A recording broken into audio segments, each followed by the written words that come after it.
people going into the mission field typically have this mindset that they're going to change the world and save the world. And in some senses, they are. We have to remember, God doesn't call us to change the world. He calls us to be where He is changing the world. Exploring the landscape of modern missions. This is Field Notes, a podcast by Mission Discovery. Hi, everybody. Welcome to the Field Notes podcast. My name is Michael Neff. And I'm Haley Hofstetter. And today we have Jim Sweeney. Jim, you and I are longtime friends. My first summer as a Mission Discovery intern, you were the intern director down in Reynosa, Mexico. I don't know, there's probably 7 of us college-age interns. Yeah. And you were kind of providing guidance and organization. Yeah, that was, I think, the start of our friendship. And that was 25 years ago is what you're saying. It was almost 25 years. Yeah. It would have been the summer of 2000 or 2001. I think 2000. The year before I was born. Yeah. I was born the next May. Yeah, we had long days in the heat delivering lumber. I was always amazed at your flexibility, Mike Floyd. I'm deceptively flexible. Yes. It's I've true. I've been deceived personally because I've never seen your flexibility. Yeah, hey, I can put my palms on the ground, like bending down. Yeah. With my palms on the ground. Yeah. And I can put them on the chair in front of me.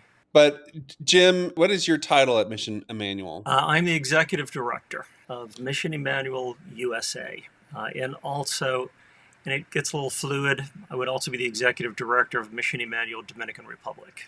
And that is where we do our work. And give me just like the 2-sentence overview of what Mission Emmanuel is and does. Let me start with this, is that we have 7 employees on the United States side. We have, at the moment, I believe there's 76 employees in the Dominican Republic.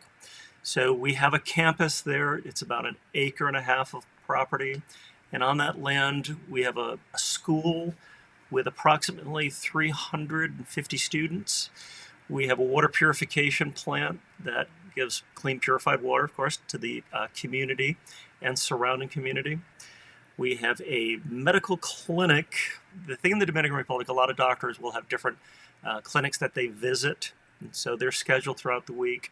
We have one main pediatrician. She sees patients in the morning and then goes out into the community in the afternoon. We also have a dental clinic, a psychology clinic. We have a laboratory for the community, which is life-saving because a lot of the labs are far away. There's also a community center with basketball. And so we have basketball leagues for youth and adults. Then we have an area where Young Life holds their meetings, and then our administrative offices. Our American side involvement is that we will have anywhere from 400 to 600 short-term missionaries come and visit. So we build homes there out of block. We do vacation Bible school. We've built churches. We also have doctors that'll come down and work at our clinic. And we've had teachers come down. We have a sponsorship program that probably has between 500 and 600 students involved in that. And that is everything from pre-K up through university. And so there's a couple primary schools that we work with there. And we also help work with a girls' foster home. That's kind of the 5-minute, 2-sentence explanation. That is incredible. That is a ton of awesome things that you guys get to do. Backing up a little bit, can you tell us a little bit about your personal story and how you got to the point where you are now working with this organization? What brought you there in the first place? This is a very roundabout. My background is electrical. I was a master electrician, and I taught electrical apprenticeship for some time. But one of the churches that I was going to, which actually we're back at, Community Church in Fond du Lac, Wisconsin, we had gone on a mission trip with Mission Discovery in 1993. And we were just so taken with the whole idea of the short-term missions. And so we continued to work with Mission Discovery just on a 1 to 2 week period right up until 2000. And at that time, I had moved into a teaching position, which opened up my summers. And so that's where I met the one and only Michael Neff doing the summer program. And so from 2000 to 2005, I did just that. And we did multiple roles there. And I went full-time with Mission Discovery from 2005 to 2010. And then I took a year off, and I got a phone call from a gentleman named Jack Larson. Jack Larson is considered kind of the godfather, grandfather of short-term missions. He had this idea that in order for the long-term missionaries to continue on and have a base, to people to have support, to have people come alongside, that he would bring short-term missions alongside them.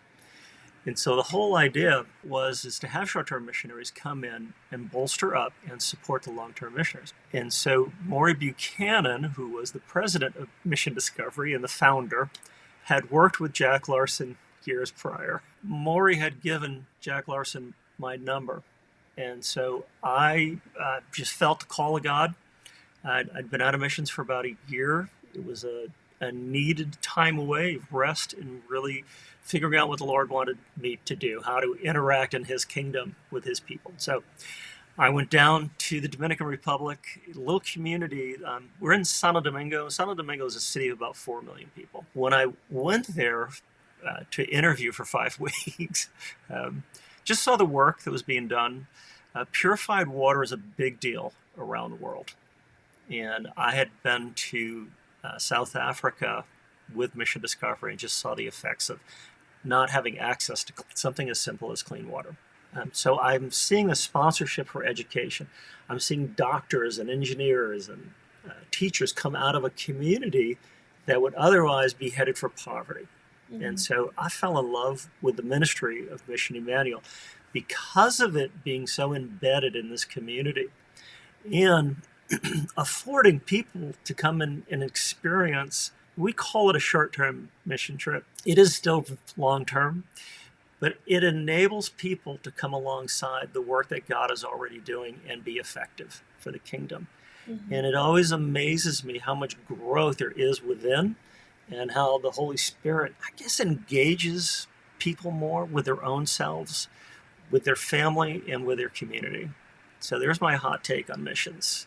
And that's how and why I got involved, because I get to personally experience seeing people go through it. Michael and I were talking earlier about relationships and connections. And so there's this idea that when people leave, you've separated somebody and that they have to go back to their own home. It's just that we get to see the joy on their faces and being able to accomplish some great stuff. So, Jim, you talked about how these short-term missionaries are coming alongside you in like the work that God is already doing through this organization. And so can you talk a little bit about like, what does that mean? Like, what are these short-term missionaries doing? And what does it mean to come alongside what God is already doing? Yeah, that's a great question. We hear so often, God doesn't need my help, which would be a true statement. But God desires that we would be involved in his kingdom and taken care of. And I think it was Jimmy Rivera said this one time about God's princes and princesses are those that we get to encounter who would appear not to have as much as we have. And yet, we hear this a lot in the mission field about, oh my gosh, they're so happy. It's like, I wouldn't say necessarily happy, but joyful. And I always distinguish happy and joyful this way. My children always bring me joy. They don't always make me happy, but they always make me joyful. And so this idea that people can step out of their own comfort zone, out of their own life for a little while, and experience what God is doing. And he's ordained it that we would be his hands and his feet, his eyes, his heart for other people. Somebody had said to me one time, you've got to speak in love and truth. Or no, he said truth and love. He said, you got to speak in truth and love. And I said, they don't want to know your truth until they know that you love them. And so if people are constantly being told, God loves you, for a lot of them, their circumstances would say differently. And throughout the world, and even in our own lives, we're all poor in some way. And so how do you How do you turn that to be giving, to benefit? And so for us that go in the mission field, we have the presence of God that ultimately brings us the most joy that we can possibly have. And so in being active in the kingdom, it ignites, turns that switch, and it enables, hear me on this, hear my heart. I'm not saying that we enable God, but it really enables God to show the love that he has for people. And ultimately, it is about the sacrifice that Christ has made for us for salvation. And so we have to, in turn, Paul says that we're going to join in suffering. Well, we have to make sacrifices. And then we find out, oh my gosh, that was beyond worth it. So the whole idea of joining God in what he's doing is where we're supposed to be. And some of us, like the three of us, get to do that. We get to see people's souls engage, and we get to see that light turn brighter. Jim, I feel like you just had so many nuggets of wisdom that you shared with us. And there's one thing that I kind of want to like double click on. So you said that all of us are poor in some way. So for the person who's thinking like, oh, I'm from the States, I'm pretty well off. Like how am I poor? How are we all poor, even if it's not in a financial way? I think in each of us, there's an element that can only be filled by God. And he sends people in our lives to be part of that reconciliation back to him. And so, yeah, there are people that have gobs of money, but there's always this kind of this hole. There's something missing there. And it could be emotions. It could be relationships. It could be financial. It could be joy. It could be happiness. And so we have to kind of dig into what is it that makes us happy, what makes us joyful, and ultimately who is the source of that. Right? Michael would love to be here in the winter wonderland, but God has placed him in Tennessee, right, in the greater Nashville area. So I think for a lot of us, we have to dig down, and if you're willing to go to that place of what is it that I'm missing. And so I've seen more and more people realize that when they're in the mission field. That, and Michael, you know this, we've had people doing simple tasks and just had absolute breakdowns. And so it manifests differently. And the hope is that people are experiencing Christ in a profound way. And why it is that short-term missions does that, explain the Trinity. So do we really have to know it's impossible to know God's thoughts. Michael and I used to do this thing, we would fast. And I remember one time really expecting to hear from the Lord. And I was mad because I didn't. 10 days later, I'm like, this was a total waste of time. And I was, like 3 or 4 days later, I'm out in the woods with a chainsaw. And as clear as day, I heard the Lord telling me, so how'd that fast go, Jim? And I went, it's terrible. I was hungry. I got nothing. I was not hearing from you. So here I am having poverty of the Lord's voice. And it was a simple matter of, I just wanted you to know that there are greater things that I'm going to call you to that you can do. And if you think fasting was hard, that was nothing. So just know that when I call you to do something, you can do it. And so if we're seeking the Lord, I believe that he will deliver in that. And that's why I say about the whole idea of poverty, it's different for everyone, that we're all poor in different areas. And without seeking the Lord, a lot of us might never discover what it is. And so, I mean, I'm totally sold out on the whole short-term missions thing. And again, my opinion. I just appreciate what you guys are doing. And it's this opening up a world for people. There's a great book out there called, I think it's The Third Purse, that it's about God speaking to our heart, speaking to our mind, speaking to our purse. We're not necessarily called to fundraising. We are called to show people where their heart should be. And a lot of people tie the finances to their heart to the finances. And so we are helping people to discover what it is the Lord desires of them. And not saying that we do that for everyone, that's don't mean that at all. is saying that part of what we do and get to do is help people to discover what the Lord has for them. Nice. You were describing kind of all the things that Mission Emmanuel is doing, and there's a lot of different models of short-term missions. Everybody kind of does it a little different. I think what's interesting about what you all do is you're kind of both the short-term mission agency and then also the ministry partner on the ground that has the long-term vision, which I'm very curious about, because I think that probably presents its own set of challenges, but also benefits. Has it always been that way? Was it always, did you all start that way, or was there a shift where you're like, oh, we need to kind of be on both ends of this? Mission Emmanuel started 30 years ago this October. So we're 30 years old. And like I said, Jack Larson, who's the founder, he was one of the founders. Jack had traveled all over the world. He had worked with Maury Buchanan for another organization. Jack was praying one day, and he felt like God was really patting him on the back, which is a mistake. And so he felt that God was saying, Jack, you've done some wonderful things. You've traveled all over the world. You've been so many different places. Yes, Lord, all for your glory. And he felt the Lord clearly said to him, you need to stop going a mile wide and an inch deep. You need to turn that around and go an inch wide and a mile deep and be effective in one area. And so 30 years ago, Mission Emmanuel started out as short-term missions, having people come in. And his partner on the ground in the Dominican Republic is a guy named Javier de la Cruz. Javier and his wife had started a school because they saw a lot of kids out on the street not getting any education.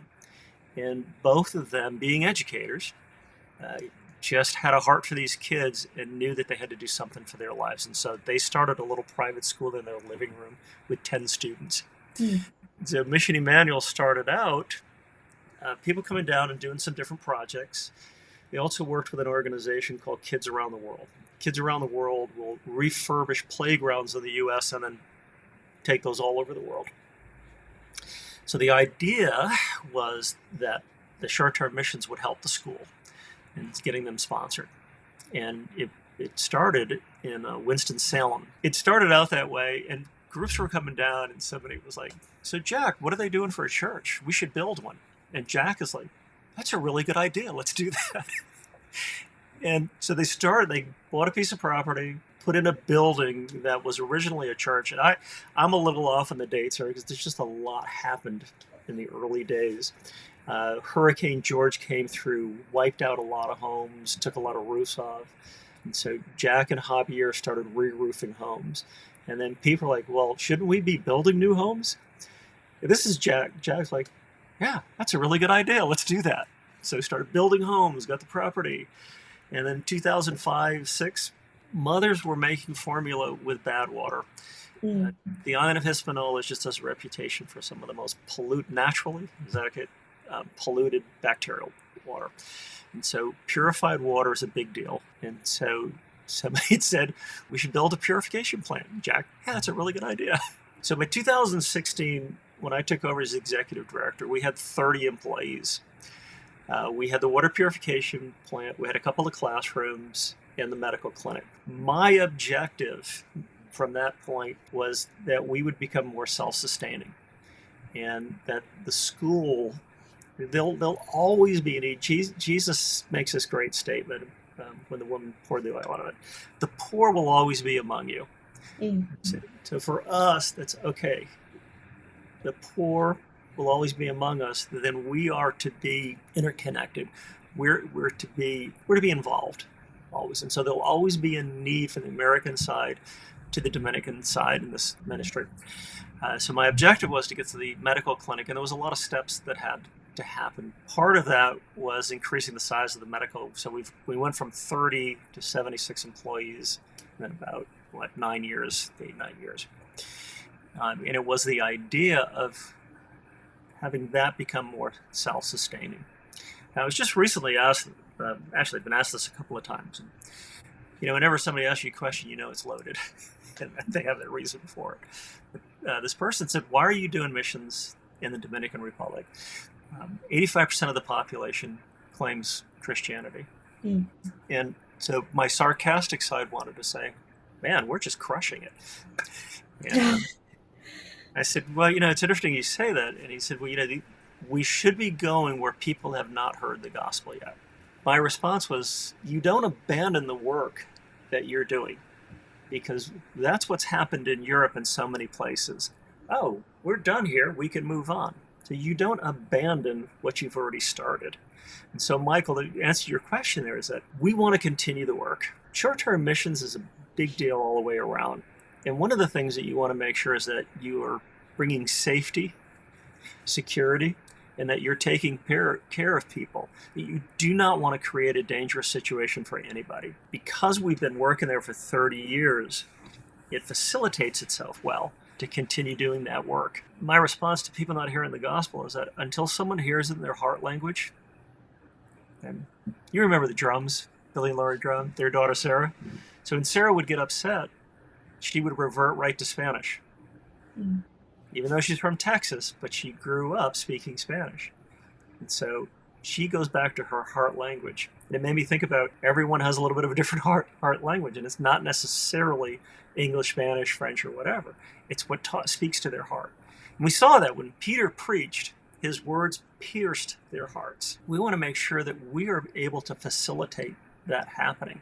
And so with being on the ground like that, the people in that community, the surrounding communities, know what Mission Emmanuel is about. They know why we're there. They know the work that we're doing.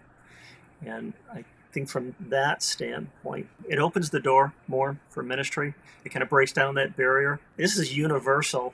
It's, hi, can I speak to you? What do you want? People know that that's not what we're about. Our goal is to bring people to church and for them to be fed for discipleship and things like that. I shouldn't say church alone, but that there's further discipleship. And, not that it's just about committing their lives to Christ, but living that life. That is all incredible. We were just talking with someone the other day on another podcast episode about how doing ministry with God doesn't always look like this little box, like, oh, I'm going to do a Christian school or I'm going to do this ministry. And so it's incredible to hear the story of Mission Emmanuel and how it started with just having 10 kids literally in this couple's home to just educate them. And then now it's transformed to this medical mission and building houses and all of these different things to the point where like this community knows who you guys are now and knows that like you're bringing transformation to their lives and to the neighborhoods there.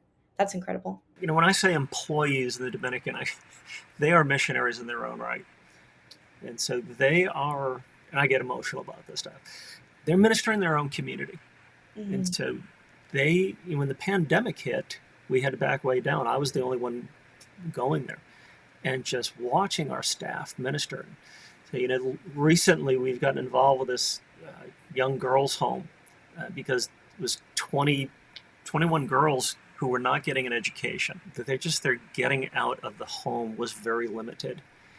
And this was at the end of August when we found out. And I just was like, I lost my stuff thinking that these were children that were removed from very abusive homes, a lot of different, just ugly stuff. And so we were able to get involved in getting them, we immediately were able to get 14 girls into different schools and others into getting tutoring. And this was within 4 days. And this was driven by our Dominican staff. So on the U.S. side, it was, okay, how do we get the funding there to make this happen? And the Dominicans, it just blew my mind. Actually, there's a group on the ground right now from Wisconsin, Janesville, Wisconsin, and a group from North Carolina, Winston-Salem, North Carolina, who are working with our women's cooperative. And our women's cooperative started, I'm going to mess this up, it was at least 20 years, if not more. I want to say like 21, if not 22 years ago. And what it was a group of women from Winston-Salem that wanted to do a short-term mission trip. And you prompted me to thinking this, but they didn't want to do construction. Typically, that's what we do is construction opens the door, and it's very helpful for the community for building homes. These women did not want to do that. They wanted to do crafts, Bible studies, and meetings with the women of the community. And so the first time they got together, they said, well, all of you ladies know each other. And they went, no, we don't. We don't really talk. And so they started introducing themselves as mother of Jose or Maria. They were the mother of. They weren't even saying their own names. They just were identifying themselves by their children. So they started doing crafts. They started doing these Bible studies and meetings. Well, a couple years go by, and they sit down. They start introducing themselves by their own name. Mm. They're finding their own identity of who they are. They're finding their identity in Christ. They are doing crafts and different things to bring income into their own households. And one of the biggest things for me was they were recognizing who they are, why they matter. So you said something about every trip looks a little different, and it's not just construction. You can't cookie cutter what the Lord's doing around the world, right? Yeah. So the ladies are, and I say ladies, they're there this week, and it's just amazing. Switching gears a little bit, when you were first talking about kind of Mission Emmanuel getting started at the beginning, you mentioned that the idea to bring short-term missionaries sprouted from this need for maybe sponsorships to happen. So can you talk, like, what does that mean? Why would short-term mission trips bring sponsorships to the schools there? The short-term missions was actually a result from a hurricane. Jack had been in the Dominican Republic before, working with Young Life, I believe. When this hurricane hit, he went down there to help out to rebuild roofs and brought a group down there. So they were working on a couple different projects, and they went to go visit the school. And all of a sudden it was like, wait a minute, you've got all these kids here. How are you even affording to do this? And so that's where the sponsorship, the school was started. The short-term mission group was on the ground. And they came together, and this group from Winston-Salem said, well, how in the world are you able to educate these kids? You don't have any supplies. We need to get a sponsorship going. And this was Jack and Javier. They're like, hey, that's a really good idea. Let's do that. So it kind of really happened organically. And then it was this discovery of, my gosh, there are so many more children. That's why I say it went from 10 kids in their living room to, gosh, we're somewhere between 500 and 600 kids at different levels of education. So yeah, the short-term missions was in response to the hurricane and getting roofs back on a house. So in the long term was to make sure that these kids that are in the community are getting an education. And so the sponsorship is a monthly deal or a yearly. Most people will continue it through the lifetime of the child. And I mean, we literally have dentists, doctors, engineers, and there's not everyone responds the same. Everybody's on a different path. I think, Michael, unless you have something, I can ask a final question before the final question. Yeah, ask a final question, and then I'll ask the final question. Okay. So, Jim, for people who are wanting to go on short-term mission trips and they are excited about doing that, what is one piece of advice you would give them about preparing their heart posture before coming on to the mission field? Wow. Flexibility, I guess. And really it is. It's hard not to go somewhere without expectations. I'm about to walk up the stairs up to the main floor of our house, and I have expectations when I get up there. So people going into the mission field typically have this mindset that they're going to change the world and save the world. And in some senses they are. But we have to remember, God doesn't call us to change the world. He calls us to be where He is changing the world. And so the heart posture is, Lord, what is it you're speaking to me in this? What is it you desire of me to join you in? The Lord desires to do a work in all of creation, and getting to this place of realizing, whoa, that includes me, that He desires to know me, to be with me, for me to be understood by Him, and for me to understand Him. And so it's this idea of what is my contribution in the kingdom? And some people walk away feeling like they didn't accomplish anything. I've seen that happen too, because they expected something different.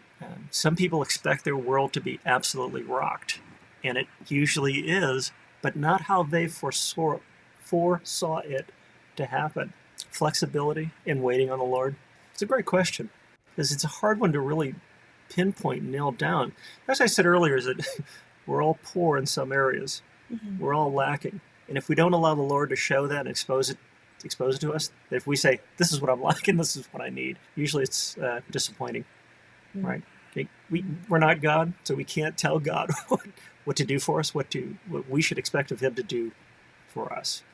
So it's the idea of putting ourselves second or even third. I'm gonna have to ponder that one. I like that question. Thank you. Well, Jim, it's been a real pleasure talking to you. We like to end our time with our guests with this last question, which is, what is maybe one or two things right now that you're reading, watching, listening to that are just really inspiring you or challenging you? I'm terrible at reading.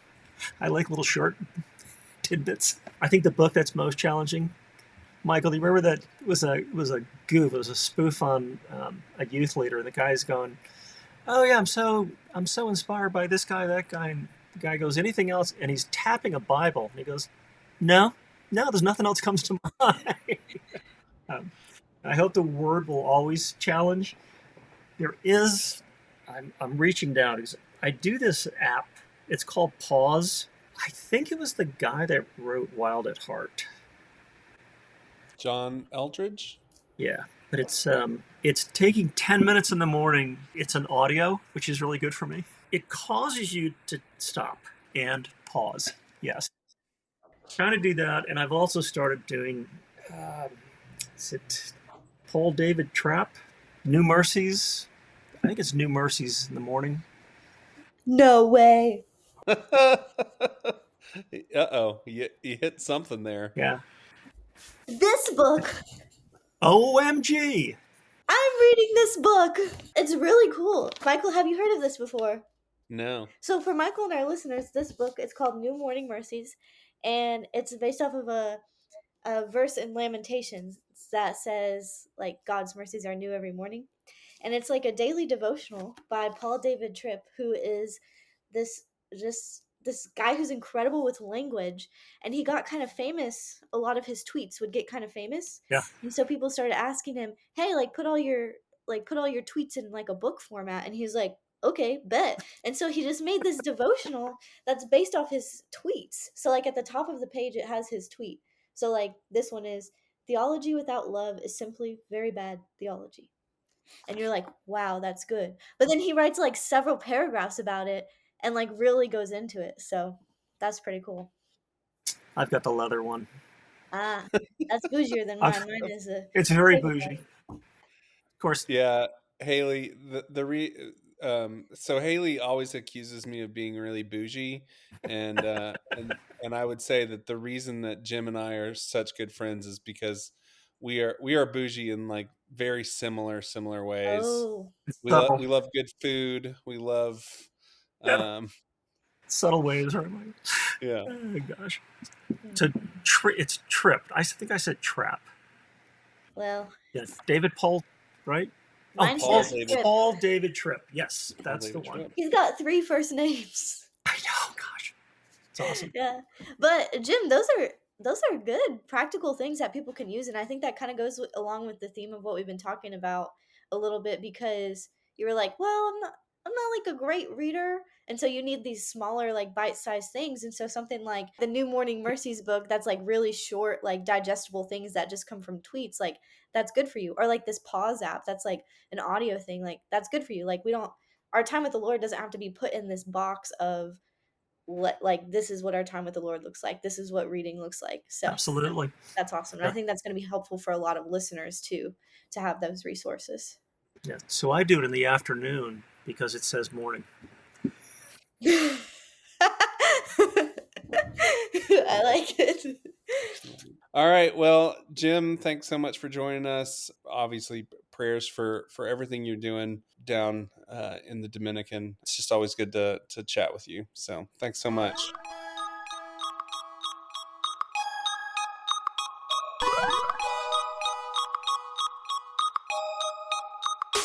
Thank you for listening to Field Notes, a podcast by Mission Discovery.